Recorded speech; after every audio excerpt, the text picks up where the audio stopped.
दृष्टि आईएएस के audio article programme में आपका स्वागत है। आज का हमारा आर्टिकल द इंडियन एक्सप्रेस में प्रकाशित लेख after empowerment, freedom and dignity और इक्वालिटी बियॉन्ड जीडीपी तथा द हिंदू में छपे लेख फ्रॉम रिवोल्यूशंस टू रोजेस के सम्मिलित सारांश पर आधारित है।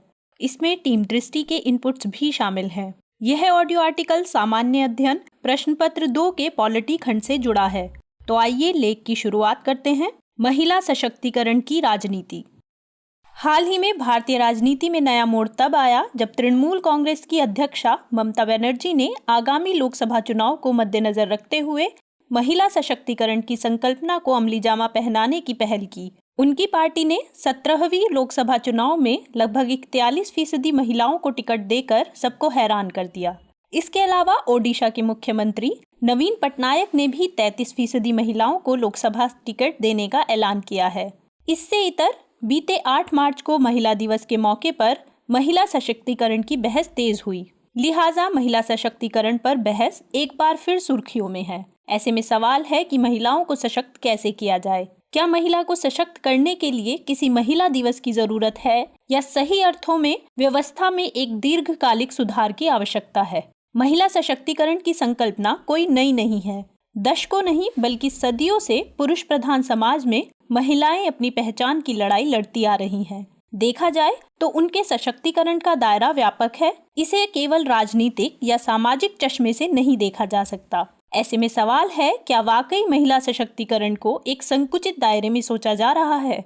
एक ऐसे समय में जब हर क्षेत्र में प्रगति और विकास परक सोच विकसित हो रही है, तब क्या महिला सशक्तिकरण की सोच को सेमिनारों और किताबों से बाहर निकालकर धरातल पर उतारने की जरूरत नहीं है? देखना होगा कि सरकार, स्वयं सहायता समूह और गैर सरकारी संगठनों के कई प्रयासों के बावजूद महिला सशक्तिकरण के लक्ष्य की प्राप्ति क्यों नहीं हो सकी है। आइए इन्हीं पहलुओं पर विचार करते हैं। आइए सबसे पहले भारत में महिलाओं की मौजूदा स्थिति पर एक नजर डालते हैं। अगर महिला सशक्तिकरण की परिभाषा की बात करें तो एक ऐसी स्थिति है जिसमें महिलाएं इतनी मजबूत बन जाएं कि वे अपनी जिंदगी से जुड़े हर फैसले को खुद ले सकें। इससे वे समाज में अपने वास्तविक अधिकार को हासिल करने के लिए सक्षम बन जाती हैं। लेकिन दुर्भाग्यपूर्ण है कि देश की महिलाएं इस शक्ति को अभी तक पूरी तरह हासिल नहीं कर सकी हैं। बात चाहे समाजी हो या सियासी, महिलाओं की स्थिति अभी भी नाजुक है। राजनीति में महिलाओं को उनकी संख्या के अनुपात में भागीदारी नहीं मिल सकी है। लगभग आधी आबादी की हिस्सेदारी होने के बावजूद संसद में महिलाओं की मौजूदगी लगभग 11% ही है। दूसरी तरफ पंचायतों में महिला आरक्षण के बावजूद महिलाओं का सशक्तिकरण नहीं हो रहा। मुखिया पति और सरपंच पति की संकल्पना के कारण महिला सशक्तिकरण के मकसद को पूरा नहीं किया जा सका है। महिलाओं द्वारा चुनाव जीत जाने पर भी वे राजनीतिक फैसले नहीं ले पाती हैं। इसके अलावा लैंगिक समानता के मामले में भी भारत की स्थिति बहुत नाजुक है। विश्व आर्थिक मंच द्वारा जारी जेंडर गैप इंडेक्स 2018 में भारत को 108वें पायदान पर रखा गया है। हाल ही में नीति आयोग द्वारा जारी सतत विकास लक्ष्य रिपोर्ट में लैंगिक समानता पर चिंता जताई गई है। केरल और सिक्किम के अलावा बाकी सभी राज्यों को रेड जोन में शामिल किया गया है, जो बताता है कि इन राज्यों में लैंगिक असमानता ज्यादा है। यही कारण है कि भारत में महिला कार्यबल की भागीदारी में कमी आ रही है। नीति आयोग के एक दस्तावेज के मुताबिक 2005-06 से 2015-16 के दौरान इस दर में कमी आई है। 2005-06 में जहां यह दर 36% थी, वहीं 15-16 में यह 23.7% रह गई। इसकी 2 बड़ी वजह हैं। एक तो यह कि कार्यस्थल महिलाओं के लिए सुरक्षित नहीं होते और दूसरी यह कि समान काम के बदले महिलाओं को समान वेतन नहीं मिलता, जबकि संविधान के अनुच्छेद 39D समान काम करने के लिए समान वेतन की बात करता है। इसके अलावा समान पारिश्रमिक अधिनियम 1976 भी मजदूरी को सुनिश्चित करने की वकालत करता है। अगर महिला के खिलाफ अपराधों की बात करें तो NCRB के आंकड़े हैरान करने वाले हैं। इसके मुताबिक 2007 और 2016 के बीच महिलाओं के खिलाफ अपराध में 83% इजाफा हुआ है। 2018 में थॉमसन रॉयटर्स फाउंडेशन के एक सर्वे में भारत को महिलाओं के लिए सबसे असुरक्षित स्थान माना गया। ये ऐसे दावे और आंकड़े हैं जो महिलाओं को घर से बाहर निकलने में रुकावट पैदा कर रहे हैं। जाहिर है महिलाओं को सशक्त करने वाले बुनियादी पहलुओं में ही हम कमजोर हैं। आइए जानते हैं कि महिलाओं को सशक्त करने के क्या क्या साधन हो सकते हैं। महिला सशक्तिकरण भले ही एक बड़ा मुद्दा बन गया हो, राजनीतिक गलियारों में भले ही इस पर राजनीति हो रही हो, लेकिन यह समझना होगा कि महिला को सशक्त करने के लिए व्यापक स्तर पर पहल करने की जरूरत है। इसके लिए व्यापक स्तर पर साधन की जरूरत होगी, जिसे मुहैया कराना भी सरकार और प्रशासन के लिए एक बड़ी चुनौती है।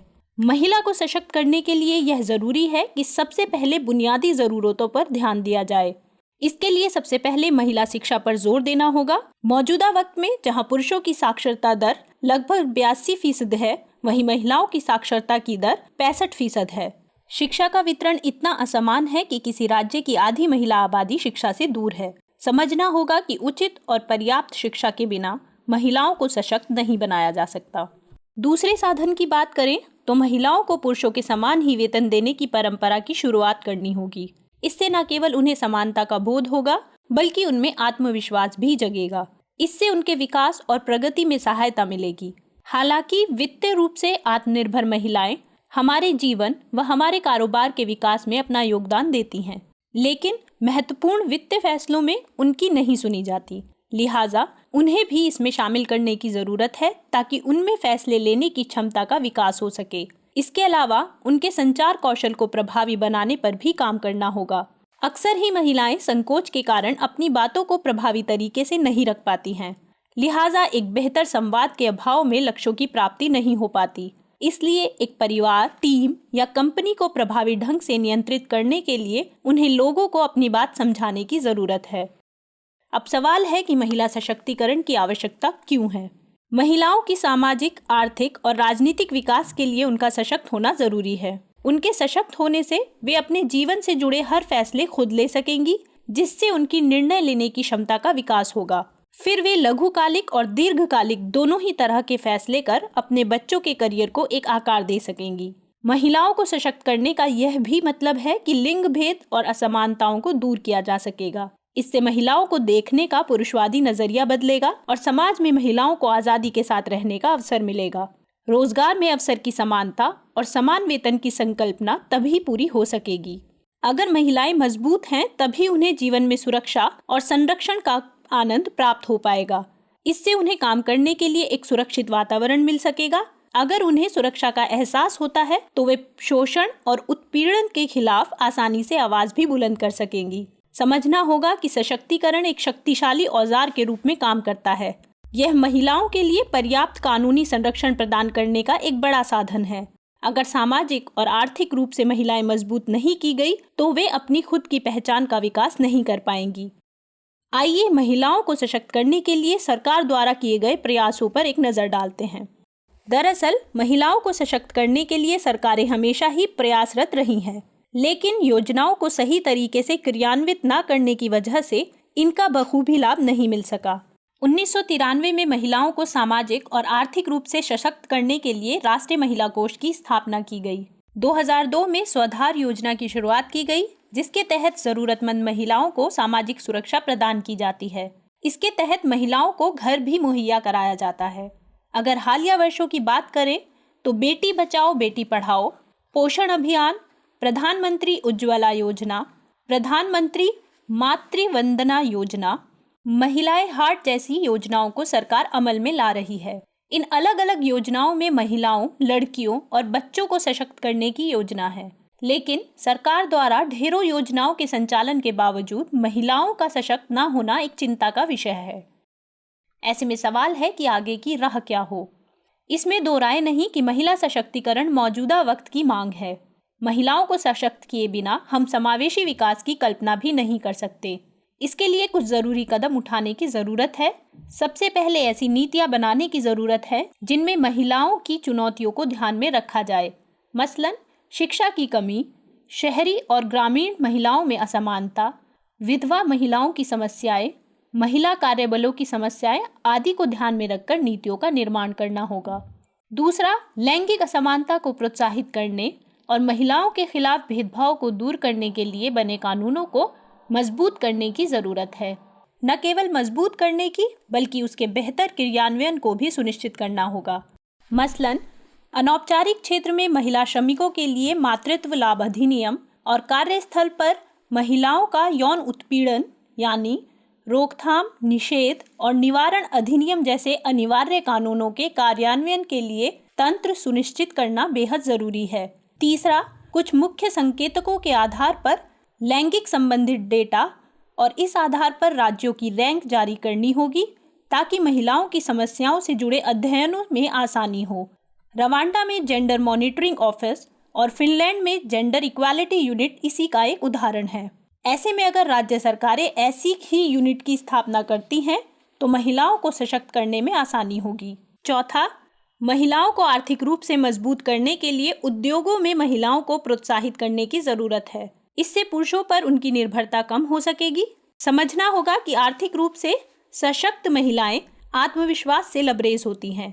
ऐसे में वे सामाजिक सुरक्षा और अपने अधिकारों की लड़ाई खुद लड़ सकती हैं, जो महिला सशक्तिकरण की राह में सबसे कारगर साबित हो सकता है।